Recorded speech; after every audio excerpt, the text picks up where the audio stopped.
בנושא הסלמה במצב הביטחוני בדרום, שהציעו קבוצה של חברי כנסת, שהראשון ביניהם חבר הכנסת איתן כבל. 3 דקות לכל אחד. בבקשה, אדוני.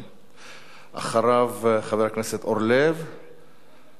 לא, הוא עובר לסוף. אחריו חבר הכנסת יואל חסון.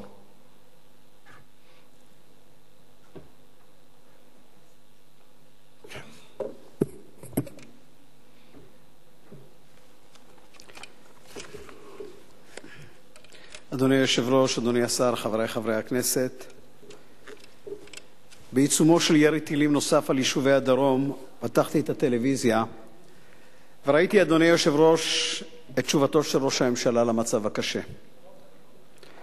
הקם להורגך, השכם להורגו, כך הוא הכריז בפתוס. אדוני ראש הממשלה, אדוני השר, חברי חברי הכנסת, האם זה הפתרון הכי טוב שיכולת למצוא, אדוני ראש הממשלה? האם זו הבשורה שאתה מביא לעם אחרי 100 שנות סכסוך מדמם?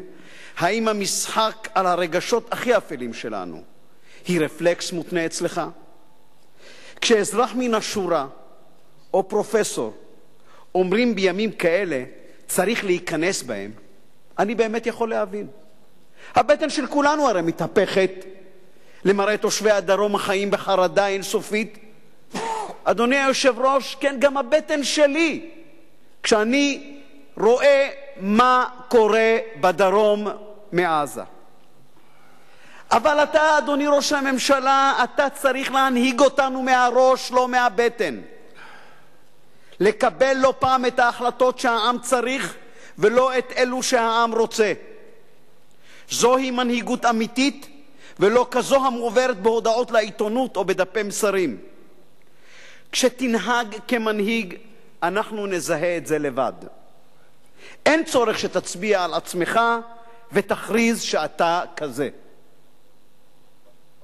התשובה שלך, אדוני ראש הממשלה, לירי על הדרום החזירה אותי לגיל 14, בו שמעתי את הרמטכ"ל דאז דדו, זיכרונו לברכה, מכריז לאחר פרוץ מלחמת יום הכיפורים, נשבור להם את העצמות.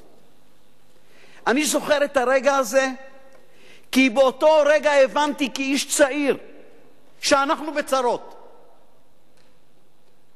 כך גם כששמעתי את התשובה שלך. במזרח התיכון, כשאתה צריך לראות טירה, אל תדבר. אין פתרון למצב ולא יהיה. אתה הרי יודע את זה, אדוני ראש הממשלה, וזה הכי מקומם אצלך.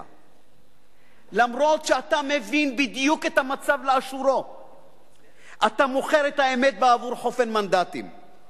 המשוואה שלך פשוטה, פחד שווה פתקים בקלפי. ואתה זורע פחד וגורר אותנו לעוד סיבוב אלימות ועוד אחד.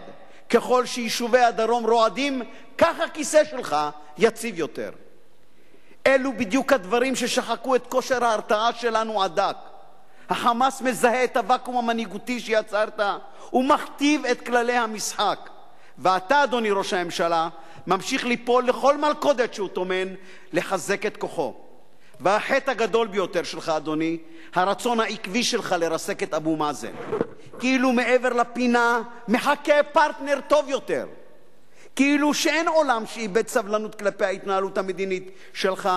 כאילו שאין שיתייצב מאחורי הפלסטינים כמעט כאיש אחד. בהתנהלות הזאת לא ירחק היום בו תהפוך גם את הגדה לבסיס של החמאס. תודה, אדוני. אני כבר מסיים, אדוני. צריך לומר את הדברים כהווייתם. אבו מאזן הוא לא פרטנר אידיאלי, אבל הוא הכי טוב מבין האופציות העומדות לרשותנו. במקום להשפיל אותו, צריכים לחזק אותו. במקום לשלוח את שר החוץ להשתלח בו, צריכים להניח בפניו תוכנית לסיום הסכסוך. זאת התשובה הניצחת לטרור החמאס ושלוחותיו. לו היית, אני ממש משפט אחרון, אדוני, לו היית ישר עם... יש 2 עמודים, אני לא רואה משפט אחרון. מה? לא, אני מסיים משפט אחרון, דילגתי. לו היית ישר עם עצמך ועם הציבור, אדוני, היית מתייצב מול עם ישראל ואומר, אין לישראל תשובה צבאית לחמאס, אי אפשר לחסות את כל הארץ בכיפות ברזל, ואין לנו שום רצון לחזור לעזה. הבחירה היא בין רע לרע יותר, ולכן אני בוחר להניח תוכנית לחלוקת הארץ בפני אבו מאזן. זו הדרך היחידה למוטט את ה"חמאס". זו הדרך היחידה